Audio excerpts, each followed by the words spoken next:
Kahit daw may jowa na kasi, itong si Louie, alam nyo ba, ayaw pa rin patalo. Sa pang-i-stalk sa dati niyang kasintahan. Iyan ay kahit na nahuli na nga sa akto ng girlfriend niyang si Kim.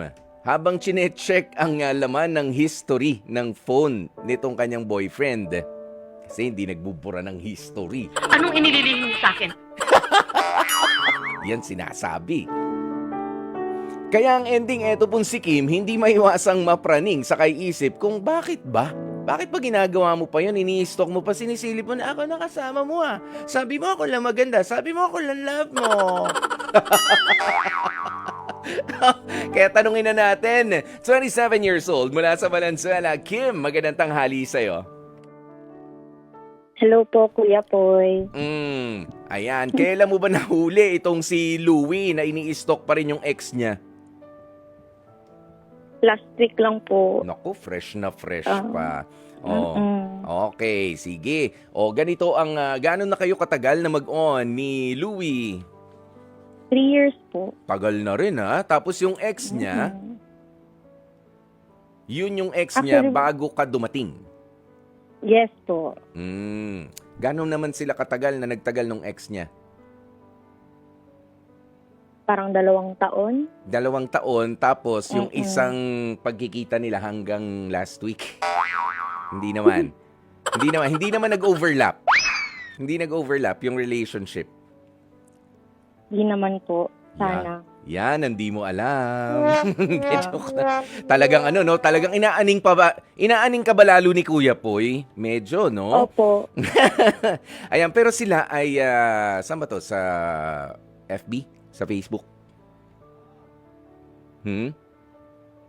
Yes po. Sa FB. Sige nga, kwento. Ano ba yung nangyari? Bago nangyari ito pala muna, kumusta si Louie as a boyfriend doon sa 3 years na yon? Okay naman po. Consistent naman siya. Pero nitong mga nakaraan, nung pinapakailaman ko yung cellphone niya, nakikita ko sa history na ini-stalk niya sa Facebook, sa TikTok, yung ex niya. Tapos napag-usapan, na-open up ko to sa kanya, na-bring up ko to sa kanya. Sabi ko, hindi ako comfortable. Tapos, sabi niya, naiintindihan niya naman. Maliban sa last week, meron pa po nung nakaraan ha. Okay. So, Opo. nung unang So, beses, naulit- medyo hindi ka pa nag-react. Tama? Okay lang, Opo, baka di pa ako sinilip niya lang. Oo. Nakita ko po ulit last week. Kaya parang umiba talaga yung pakiramdam ko.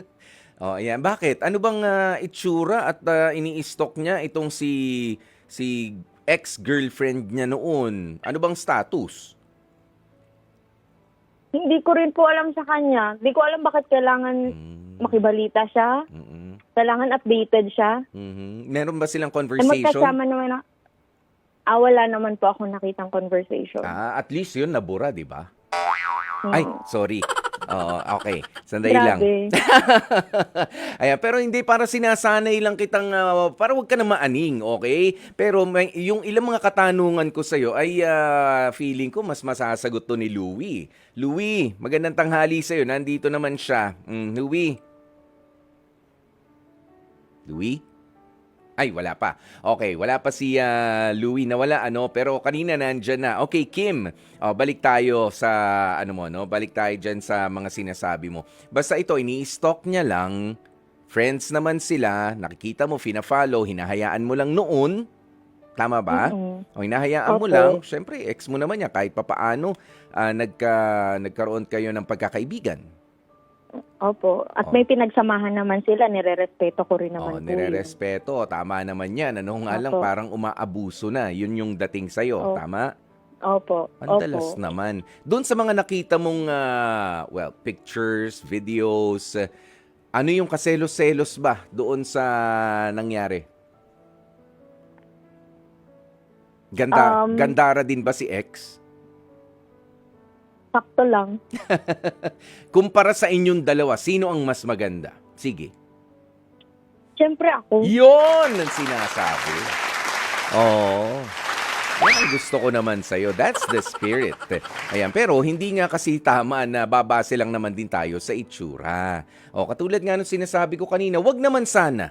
Wag naman sana. Gusto nating malaman kung nagkaroon ba ng conversation itong pagsilip-silip na ito. Baka naman nagkakantsawan yung dalawa. Uy, pakilike naman yung mga videos ko. Ganyan, para maging, para may monetary etos online. Di ba may mga ganon, Kim?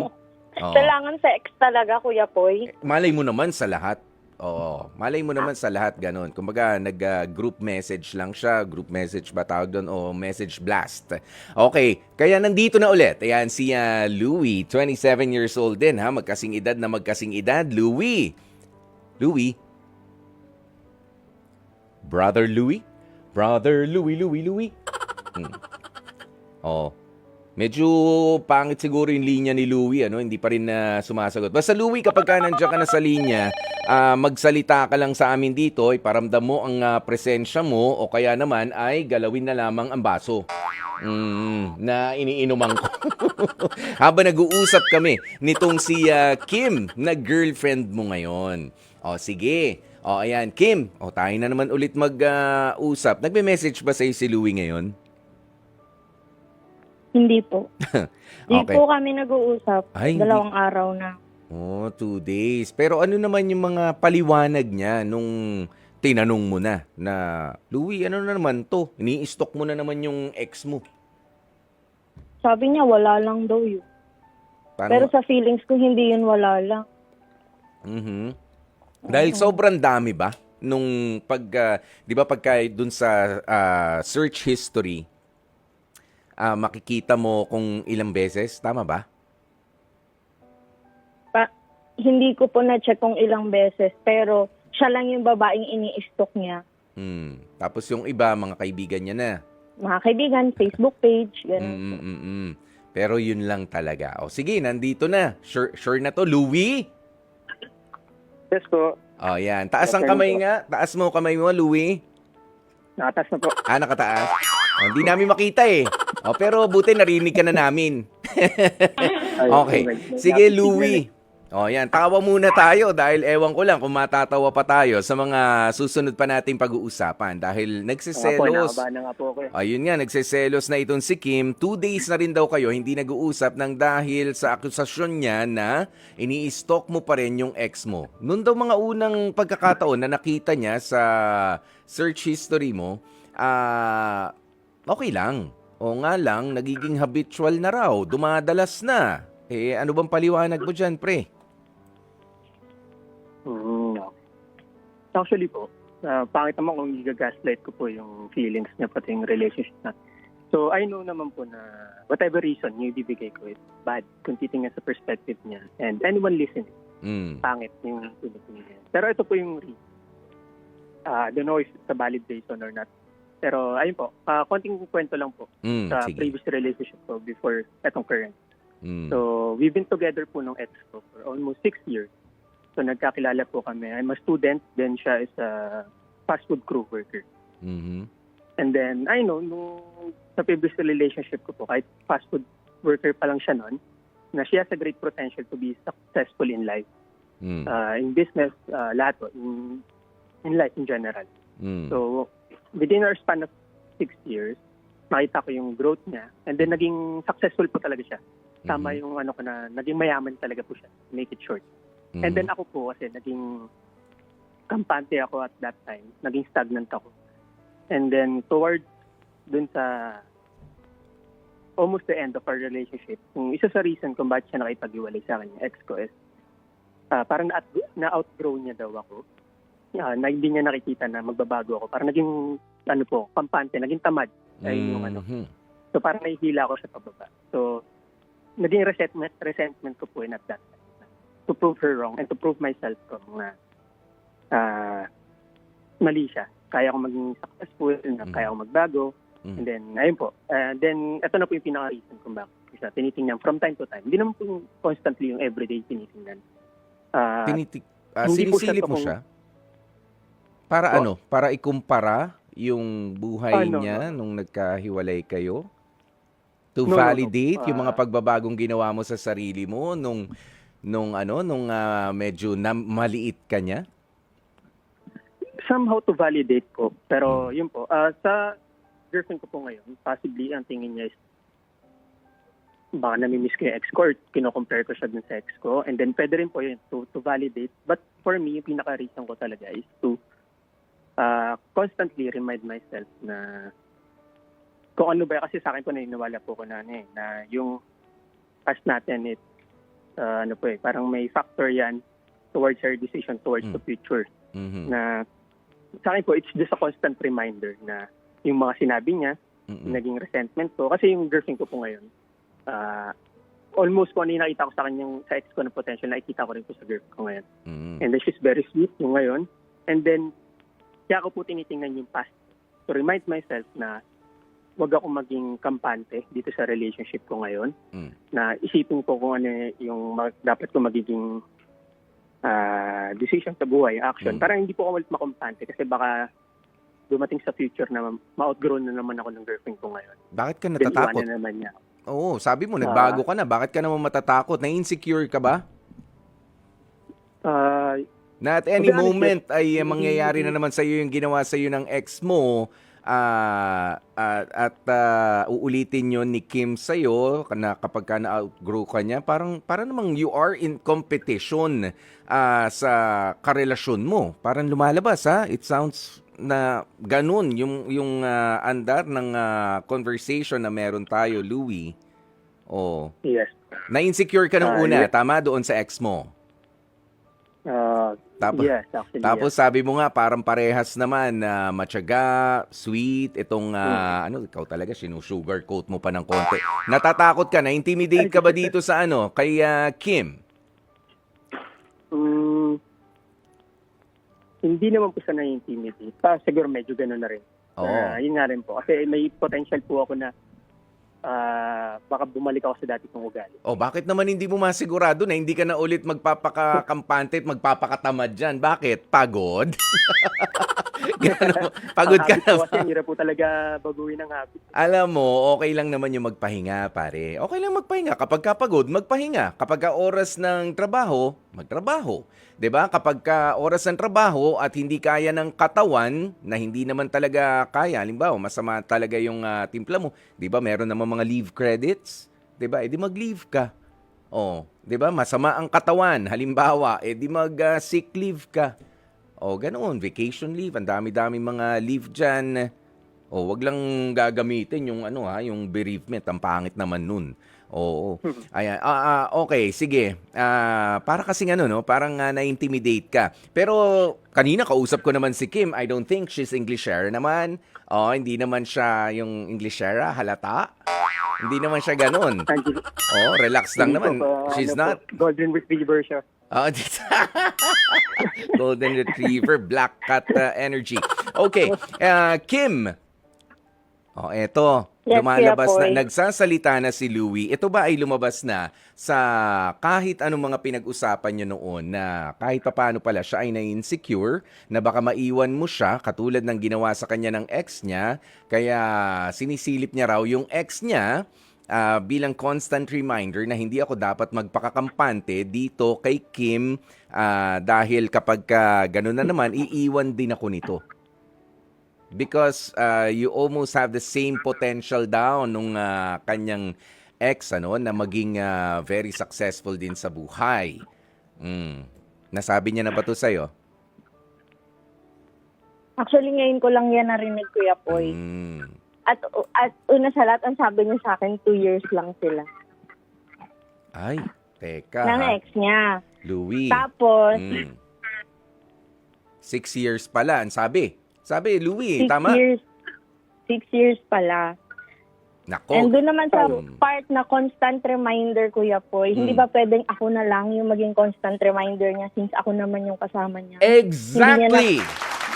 Exactly. Hindi niya na kailangan i-stalk yung ex niya para ma-remind siya kasi andito naman ako eh. Yan, exactly my point. Nagusto ko nga sanang pero hinayaan lang natin makapagsalita si Louie kanina, no? Meron ka ng present girlfriend. Bakit naman ang gagawin mo pang constant reminder of what might have been yung ex mo? 'Di ba? Well, sige nga, what might have been nga, Oo, yun nga yung nakaraan, Yun nga yung, nawala sa'yo, Pero naka-move on ka na ba ng, seryoso o feeling mo hindi pa?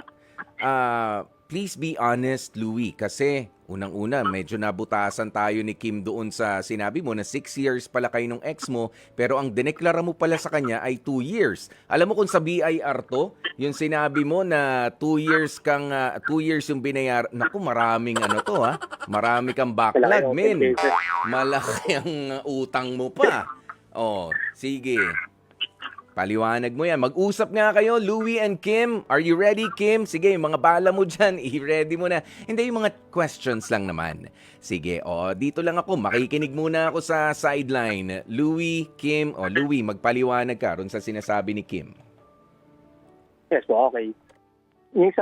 First yung sa 2 years. Yes, 2 years yung pinaka-official na. But we're parang on and off po talaga kami with 6 years. Parang magkakilala na kami way back pa. Ayun po yung sagot ko doon. And then, yung sa pangalawa, tama naman po siya. Actually, yun po, sinasabi ko na mali pa rin yung ginawa ko. In her perspective, na tinitingnan ko, dapat tama siya na dapat siya yung motivation ko, hindi ko na tinitingnan yung sa ex ko. And then, yung sa tanong niyo po kung naka-move on na, siguro kung ginagawa ko pa rin po yung hindi ko masasabing totally, 100%.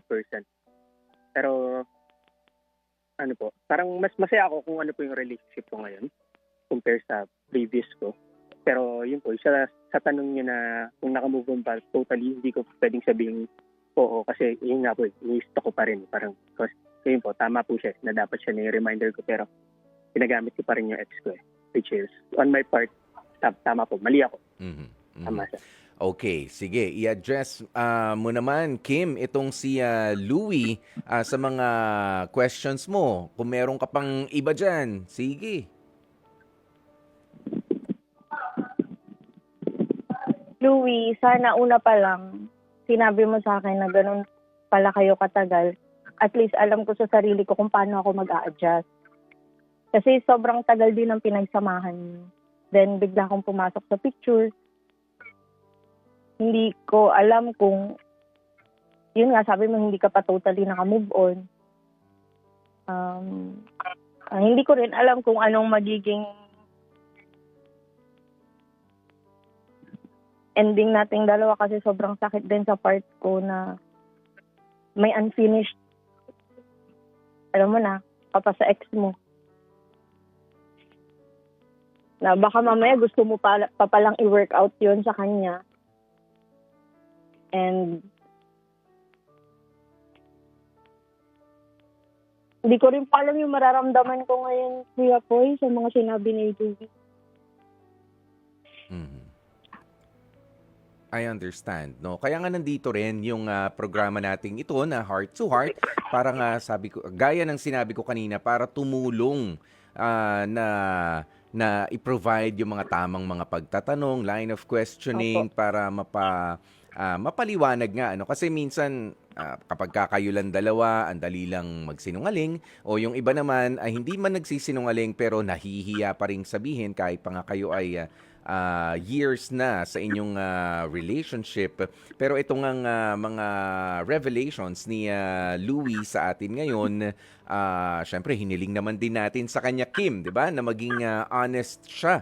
Para naman sa kapakanan nito ng relationship ninyo as lovers or maybe as friends. No, in the future, depende sa kung ano man ang inyong magiging desisyon. Pero alam mo, eto, sige, huminga muna kayong dalawa dyan. Mag-aano muna tayo, no? Basa muna tayo ng ilan sa mga reaksyon ng ating mga kapatid na mga nakatutok nga po ngayon. Si Bong Kirong, sabi niya, pili mo nga ako ng isang sling bag. Ano ba to? May mga nagbebentahan ba dito? Hindi, pero ito, sabi ni Gail Enriquez, Louie, hindi ba uso sa'yo yung salitang respeto sa current girlfriend mo? Stop stalking na. Yan, yung ex mo. Palusot ka pa dyan. Yun pa yung follow-up ni Gail. Ang sabi naman ni Dina Kasaol, ang opinion ko, Kuya Poy, ay close na dapat yung tungkol sa ex kapag ka may present ka na eh. Meron ka na nga ngayon, ipinasok mo pa, na ipinasok sa present mo. Dali, ayusin natin ang pagbasa. Pero ngayon, ipinasok mo pa sa present life mo yung ex mo. Isang red flag yan. Walang valid reason kapag kaya ang sinabi para saktan ng present mo dahil sa past mo. I-erase mo na. Ex na nga eh. Okay? Sabi naman ni Agbayani Gomez na napareact din. Sabi niya, ito yung mga sitwasyon na nakahanap ka ng mas smart sa'yo mag-isip. Kaka-remind mo sa sarili mo, maiiwan ka ulit sa pansitan, boy. Grow up. 'Di ba? Mga ilan to sa mga masasakit na mga salita, Louie, no? And Kim, if only for you to realize na hindi pala ganun lang kasimple itong pang-i-stalk na ginawa mo, Louie, para kay Kim lalong-lalo na. Okay? Sabi pa ni Jonathan De La Mata, si Atan, sabi niya, mali ka tol. Dapat, kung wala ka talagang feelings doon sa ex mo, stop stalking her. Respeto sa girlfriend mo yan. Parang ang dating kasi is umaasa ka sa ex mo. Parang si current girlfriend mo ay rebound mo lang. Awit sa'yo. Ayun lang. Sige, meron ka bang paliwanag dyan, Louie and Kim? Pwede kayo mag-usap. Ito na ang pagkakataon. Pwede niyong mag-usap na kayong dalawa. Louie, i-address mo na yung mga sasabihin mo kay Kim. And Kim, pwede kang direktang sumagot kay Louie. Go ahead. Actually, tama naman po lahat ng mga sinabi. Tama po. Kaya nga po, walang good enough reason para dun sa ginawa ko. So, sa ngayon, ang gagawin ko po siguro is, ipapop ko na yung balloon din sa ex ko and move forward dito sa And then, ayusin ko po sa relationship namin. So, hindi ko po alam kung paano katagal, pero I will try to make it up. Louie, sabi ko, kausapin mo na si Kim. Narinig ka niya ng direkta. Kay Kim ka na dumirekta. Oo, go. Ayun, Kim. Sige, tama naman yung lahat ng sinabi ng mga tao, sinabi mo, ako talaga yung mali. So ayun nga, babawi ako sa'yo. I will change kung ano yung dapat kong baguhin. Tapusin yung dapat kong tapusin para makamove forward tayo in the future. And then, ayun nga, I don't know.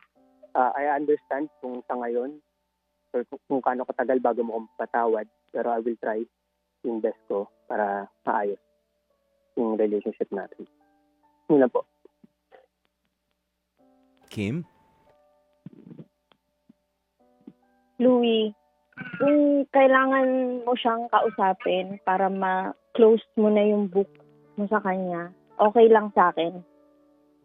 Para magkaroon na rin ako ng peace of mind. Baka yun lang yung kulang sa'yo, yung closure niyong dalawa, para makamove forward ka na. At para magpapatuloy pa tong relationship natin para mas maging okay. Para mas maging masaya tayo. I think yun yung pinaka-solution na kailangan natin gawin at ma-address.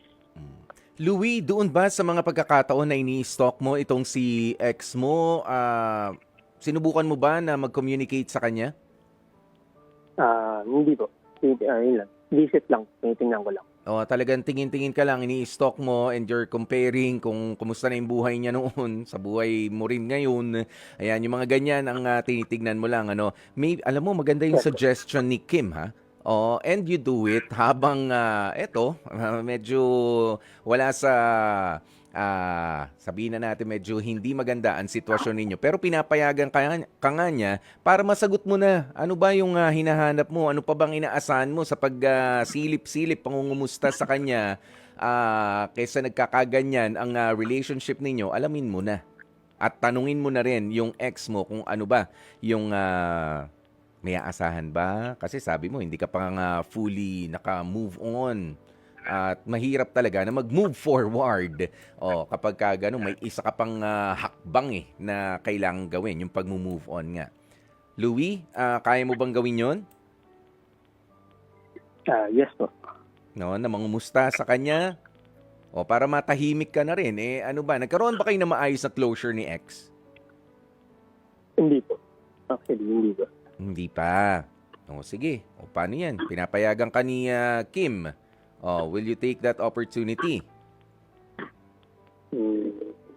Yes po. Kung ngayon po yung kailangan. Yes, tama naman po. Parang nakikita ko rin yung parang ano po din. Alam mo, napaka-understanding nitong present girlfriend mo na si Kim, ha? Para nasasaktan na siya, pero sige na nga, mag-usap na kayo. Kung may tatapusin, o kung may babalikan, yan, pag-usapan nyo na muna para kung sakasakaling babalik ka, mag-usap tayo. Tama ba yun, Kim? Yes po, Kuya Boy. Mahirap kasing mahirap kasing inilalaban mo, yung kakampi mo pala, nasa likod mo lang, pasunod-sunod lang, hindi rin naman lumalaban. Mahina yung kapag kaganyan, di ba? Wala kayong plano kasi may nililingon pa siya doon sa likod. Okay. Tama po. Meron pa ba kayong mga gustong sabihin para sa isa't isa, Kim and Louie? Sa akin po, okay na po. Wala na po. Kim? Ako wala na rin po. Wala na rin po, Kuya Boy. So eto na, tatanungin ko na kayo, ano na ba ang inyong HEART decision? Kim, anong letter ang pipiliin mo? H for half and half, E, i-evaluate muna, A as in approve, R for reject, at yung T, try again. H po, Kuya Boy. Half and half ang kanilang desisyon, kaya naman good luck sa inyong dalawa, ha? Louie, good luck sa'yo. And Kim, balitaan mo kami. Bukas lagi ang pintuan ng H2H, heart to heart, para sa inyong dalawa.